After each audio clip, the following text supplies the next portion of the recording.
Removing Uber Pro card from wallet is pretty easy thing to do. Today I'm going to teach you how you guys can remove Uber Pro card from wallet. Well, the process is very simple. In order to do that, we have two options here. First of all, if you want to delete it from the app, in order to do that, you simply have to go to your Uber app menu and then you just have to tap on payment method. In the payment method, you just have to select the card and tap on delete card to delete it. However, the second thing is if you have added your Uber Pro card into your Apple or Google Wallet, how can you do that? In order to do that, you simply have to open up your prospective wallet. You just have to open up your Apple Wallet if you're on iOS device, or if you are on your Android device, just open up your Android wallet.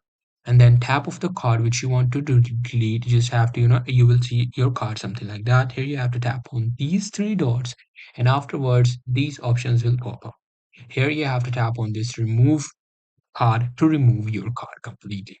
So that's pretty much it. That's how you will be able to do it. Hope you guys find this video helpful.